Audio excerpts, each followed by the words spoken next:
ഒരു ചിക്കൻ കറി വെക്കാൻ തുടങ്ങും. മുളക് പൊടി, എരിയില്ലാത്ത മുളക് പൊടിയാണ് 2 സ്പൂൺ, ഒരു 3 സ്പൂൺ മുളക് പൊടി എടുത്തു. ചിക്കൻ മസാല അതൊരു 2 സ്പൂൺ എടുത്തു. ഇതെല്ലാം കൂടെ ഒന്ന് ചൂടാക്കുക.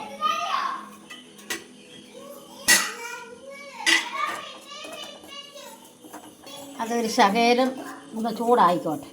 പിന്നെ പൊടി പറ പൊടി വെക്കും.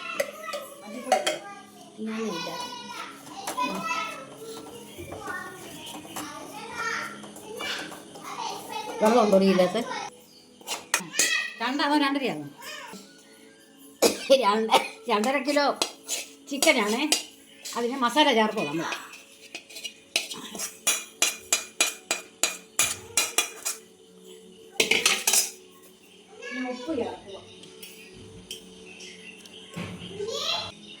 ഉപ്പ് ചേർക്കുക.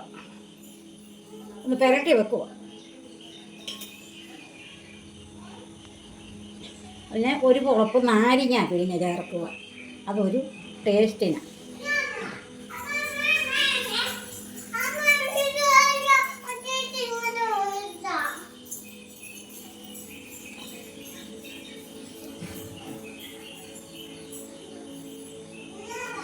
ഒഴിക്കുക. വെളിച്ചെണ്ണ ഒഴിക്കുവാന്നേ. ഇപ്പം ഈ വെളുത്തുള്ളി ഇഞ്ചിയും കൂടെ പേസ്റ്റ് ചേർക്കുക. എല്ലാം കൂടെ ഒന്ന് പുരട്ടി മിക്സ് ചെയ്യുക.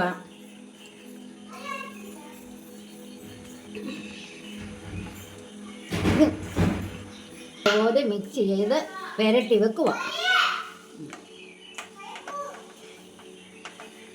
ഇതിനി ഒരു 10 മിനിറ്റ് നേരം നമ്മൾ ഫ്രിഡ്ജിൽ വെക്കും.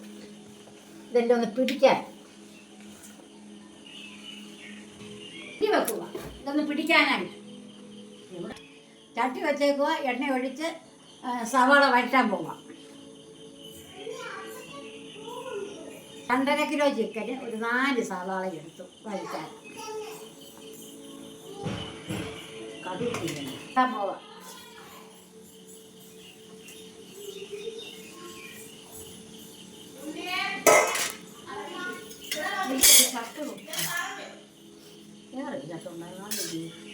മുളക് പൊടി ആയതുകൊണ്ട് 2 പച്ചമുളക് ഉള്ളിയുടെ കൂടി ഇടുക വഴറ്റാൻ.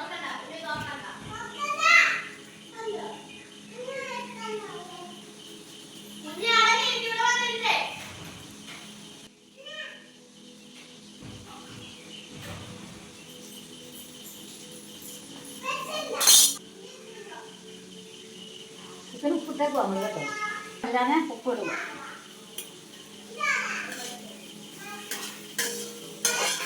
ഇടാൻ പോവുക. വെളുത്തുള്ളി പേസ്റ്റ് ആക്കിയത് സവാള വഴറ്റി നല്ലോണമൊക്കെ വഴന്ന് കഴിയുമ്പോൾ നമ്മൾ ഈ പേസ്റ്റ് ഇട്ട് വഴറ്റും.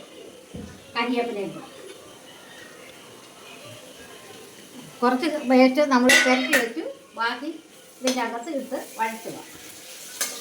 ഇതൊന്ന് വഴറ്റിയിട്ട് വേണം നമുക്ക് സവാള ഇട്ട് വഴറ്റും. ഇത് തക്കാളിക്ക ഇട്ട് വഴറ്റാൻ. അത് കഴിഞ്ഞിട്ട് വേണം നമുക്ക് ചിക്കൻ ഇടാം. സവാള വഴഞ്ഞു. ഇനി തക്കാളി ഇട്ട് വഴറ്റാൻ പോകാം.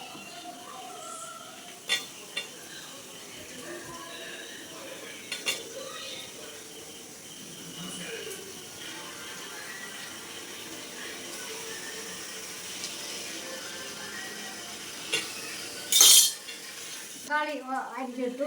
അതൊന്ന് വഴറ്റുക. വഴറ്റിയിട്ട് വേണം ചിക്കൻ. അപ്പോഴേ ഉള്ളി വഴണ്ടു. പിന്നെ ഇപ്പം ചിക്കൻ ഇടാൻ പോവാമേ.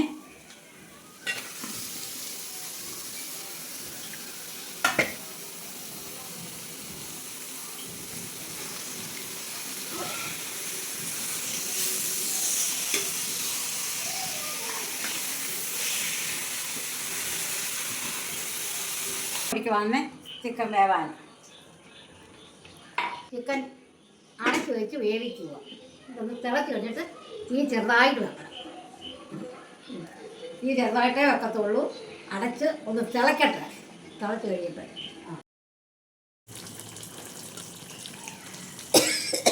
കറിയായി. ഇനി അത് ചിക്കൻ കറി റെഡിയായി. തീ നിർത്താൻ പോവാം. ഇനി ഒന്ന് ടേസ്റ്റ് ചെയ്ത് നോക്കാൻ പോവാം.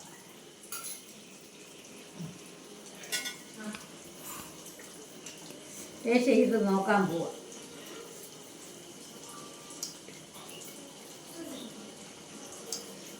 സൂപ്പർ.